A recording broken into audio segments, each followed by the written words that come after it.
Le film commence dans un futur lointain, où une catastrophe mondiale causée par l'exploitation effrénée de la Terre a presque anéanti l'humanité. Les personnes restantes vivent maintenant dans une colonie spatiale appelée Kepler 209, où les conditions de vie ne sont pas particulièrement agréables.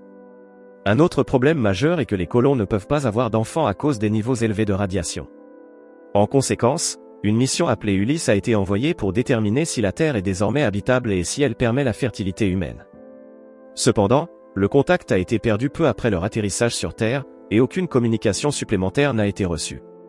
15 ans plus tard, une deuxième mission nommée Ulysse 2 est lancée vers la Terre avec 3 astronautes, Blake, Tucker et Holden. Cette mission est particulièrement importante pour Blake, car elle est déterminée à découvrir ce qui est arrivé à son père, qui faisait partie de la première expédition. La destination d'Ulysse 2 est une plaine de boue près du hub Henderson, une station de mesure critique qui envoie des données à Kepler 209. Malheureusement, l'entrée sur Terre est beaucoup plus difficile que prévu, et la capsule spatiale entre en collision avec une vasière près d'une balise météorologique. Blake nage alors jusqu'au rivage avec toute sa force et commence désespérément à chercher ses compagnons. Sur la plage, elle découvre Holden, mais il est déjà mort. Elle se dirige ensuite vers la capsule endommagée et trouve Tucker, qui est encore en vie mais gravement blessé à la jambe, laissant Blake responsable de leur mission. Les deux réalisent également qu'il n'y a plus de radiation sur Terre, ce qui signifie que la planète est désormais entièrement habitable. Blake part alors explorer seule et commence par tester l'eau avec un biomètre, où elle détecte des signes de vie. Elle rencontre ensuite un animal ressemblant à une méduse, mais alors qu'elle essaie de le tester, il pique soudainement son poignet. Heureusement, Blake a des fournitures médicales et pulvérise rapidement un produit sur sa blessure. À ce moment-là, Tucker l'appelle pour l'avertir d'une tempête imminente et lui demande de revenir. Blake accepte, mais bientôt un épais brouillard l'entoure, obscurcissant complètement sa vision. Tucker tire alors une fusée éclairante dans le ciel, et Blake l'utilise pour retrouver son chemin vers la capsule. Cependant, en s'approchant de la capsule, elle remarque un groupe de personnes masquées en train de traîner Tucker. Blake entend son ami crier à l'aide, mais elle se sent impuissante pour intervenir. Elle utilise la lunette de son arme pour observer la situation, mais c'est alors qu'une personne surgit derrière elle et l'assomme. Quelque temps plus tard, les deux astronautes se réveillent dans un trou rempli d'eau.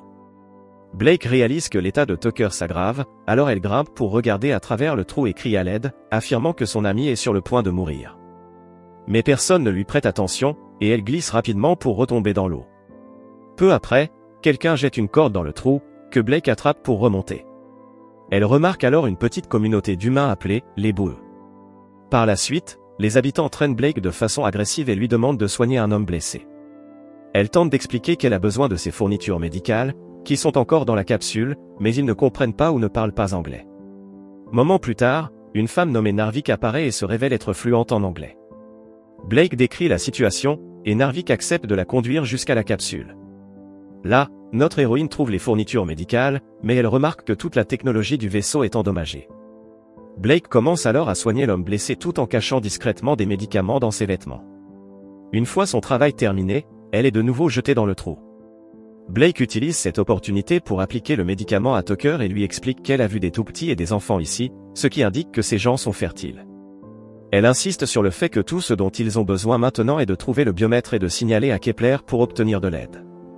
Cependant, Tucker lui annonce avec regret qu'il ne pourra pas l'accompagner, car son état s'est considérablement détérioré.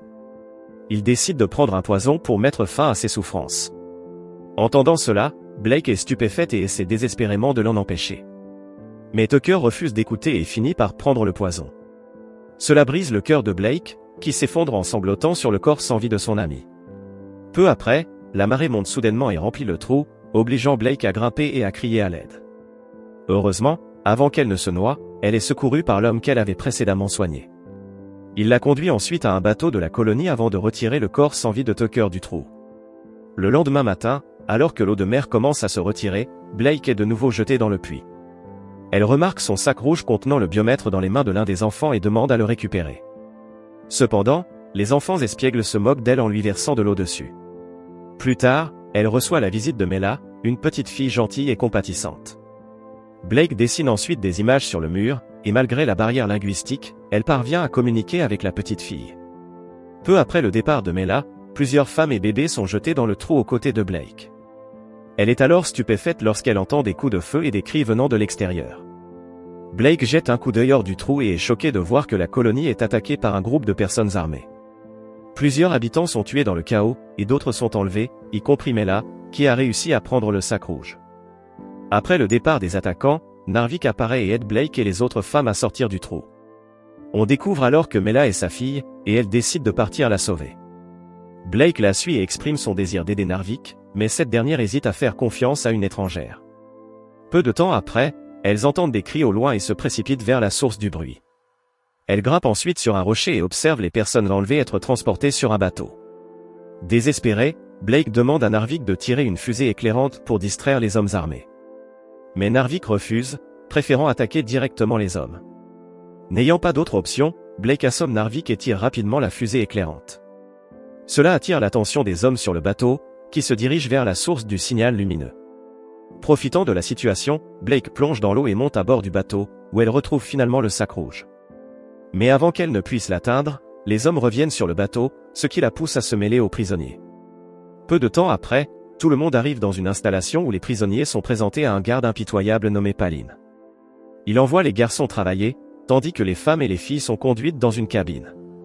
Cependant, Palin remarque rapidement que Blake n'est pas local et décide de l'emmener auprès du chef du bateau, Gibson.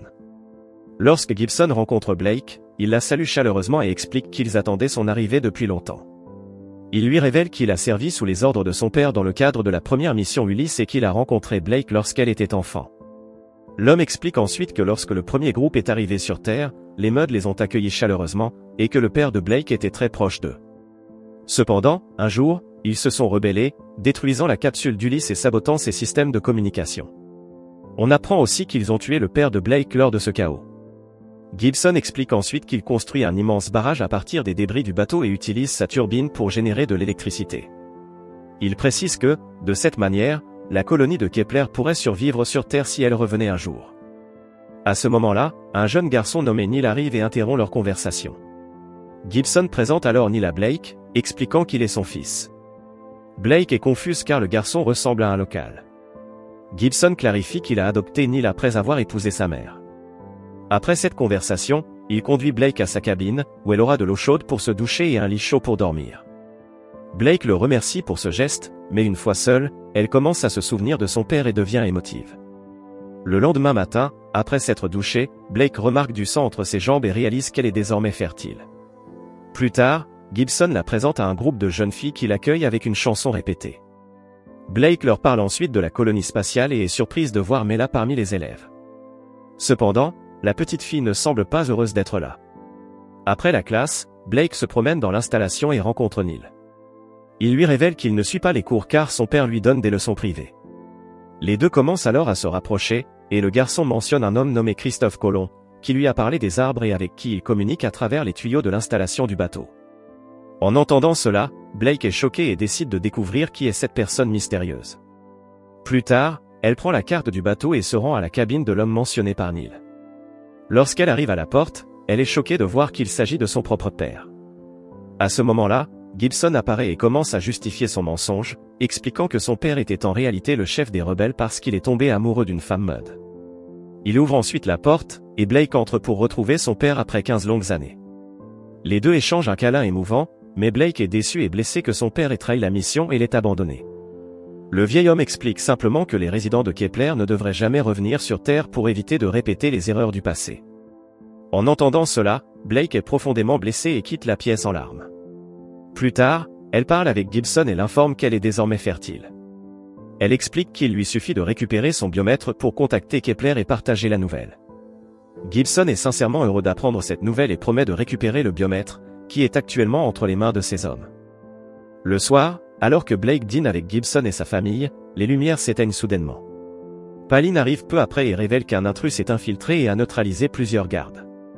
En entendant cela, Gibson se prépare à affronter l'intrus et ordonne à Blake de retourner dans sa chambre. En chemin, elle rencontre Narvik, qui s'avère être l'intrus. Narvik la menace avec un couteau et exige de voir sa fille, forçant Blake à obéir. Cependant, lorsqu'elles arrivent enfin dans la chambre de la fille, des gardes surgissent pour les arrêter.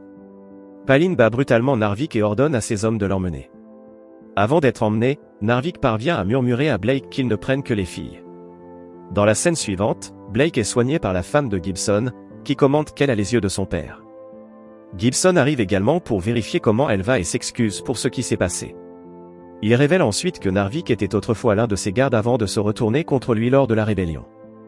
Blake lui demande pourquoi il ne garde que des filles en otage, et Gibson dévoile ses horribles plans de reproduction.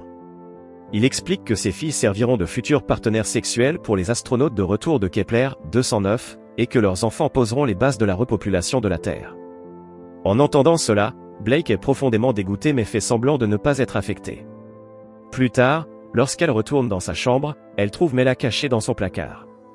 Avant même qu'elle ne puisse parler, Palin frappe à la porte, disant qu'un enfant manque à l'appel. Blake ouvre à contre-serrure, mais malgré une fouille approfondie, il ne trouve pas Mela. Soudain, il commence à faire des avances à Blake. Elle le repousse fermement, mais il l'agresse et la plaque contre le mur. À ce moment-là, Palin entend un bruit venant du placard et s'apprête à l'ouvrir. Mais Blake, ne pouvant le laisser trouver la fille, l'embrasse à contre-serrure. Quelques secondes plus tard, Palin commence à trembler et s'effondre. Il meurt rapidement, car Blake avait secrètement placé une capsule de poison dans sa bouche. Profitant de l'occasion, elle prend l'arme du garde et part retrouver Narvik avec Mela. Après avoir neutralisé plusieurs gardes, elles arrivent à la cellule où les prisonniers sont retenus comme esclaves et les libèrent. La mère et la fille se retrouvent dans une étreinte émotive. Pendant ce temps, Blake rend visite à son père, qui l'emmène à une fenêtre pour lui montrer quelque chose. Gibson est en route pour le hub Henderson, ce qui est inhabituel, car il ne quitte jamais son bateau. Les deux réalisent rapidement que Gibson doit avoir le biomètre et qu'il s'apprête probablement à contacter Kepler. Cela vise à signaler aux colons qu'ils peuvent revenir sur Terre. Pendant ce temps, le chaos éclate alors que plusieurs Muds qui se sont échappés affrontent les gardes de sécurité. Blake se joint également au combat et neutralise plusieurs gardes. Elle arrive finalement au hub Henderson, où elle trouve Gibson prêt à envoyer le message à Kepler. Blake tente de l'arrêter, mais Gibson attrape Neil comme otage, menaçant de le tuer si elle s'approche davantage. Blake pense que c'est un bluff, croyant qu'il ne ferait jamais de mal à son propre fils. Mais Gibson révèle soudain une vérité choquante, Neil est en fait son demi-frère, car ils partagent le même père. Il tue même la mère du garçon lorsqu'elle tente d'intervenir. Cet acte barbare choque Blake, qui n'a d'autre choix que de baisser son arme, tandis que Gibson envoie les données à Kepler. Cependant, pendant qu'il est distrait, Blake en profite pour le pousser dans l'eau. Elle procède ensuite à l'étrangler sous l'eau jusqu'à ce qu'il meure.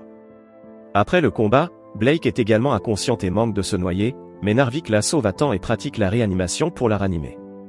Par la suite, Blake, son père et les Muds se dirigent vers la colonie sur un remorqueur. Pendant ce temps, Neil est dévasté par la perte de sa mère, alors Blake le réconforte. Elle lui donne une boîte d'allumettes, un souvenir de son père, pour lui rappeler qu'il fait partie de leur famille. Peu de temps après, ils arrivent à la colonie, où l'on voit des enfants Muds qui s'étaient cachés auparavant. Les enfants observent anxieusement plusieurs silhouettes approcher à travers le brouillard.